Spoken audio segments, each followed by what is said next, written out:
सीताराम आप सभी को। आज हम लोग पढ़ने वाले हैं हिंदी व्याकरण में सर्वनाम।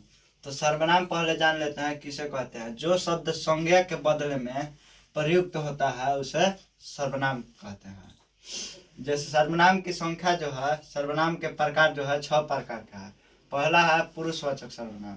तो पुरुषवाचक सर्वनाम में आता है मैं, तुम, आप। और दूसरा है निश्चयवाचक सर्वनाम। तो निश्चयवाचक सर्वनाम में आता है यह और वह, जिसका निश्चित है। और निश्चयवाचक सर्वनाम में आता है कुछ और कोई, कुछ और कोई। संबंधवाचक सर्वनाम में आता है जो और सो, जो और सो।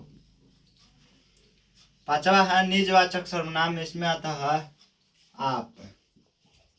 आप कहने का मतलब स्वयं, स्वयं।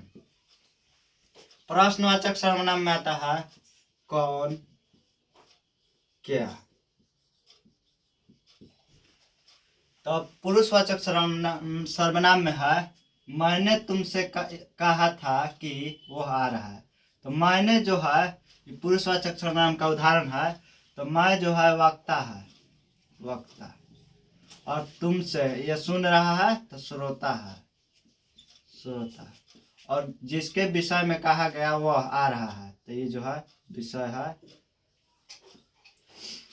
यह तुम्हारी गाय है, तो यह जो है निश्चयवाचक सर्वनाम है।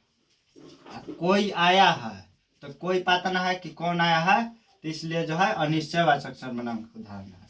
जो करेगा सो भरेगा, और जो और सो आएगा तो संबंधवाचक सर्वनाम का उदाहरण है। मैं स्वयं चला जाऊंगा, मैं अपने आप चला जाऊंगा, तो स्वयं जो आता है निजवाचक सर्वनाम में आता है। और आप कौन है, क्वेश्चन कर रहा है प्रश्न कि आप कौन है, तो ये जो है प्रश्नवाचक सर्वनाम है। और सर्वनामों की संख्या जो है 11 को है। सर्वनामों की संख्या 11 है।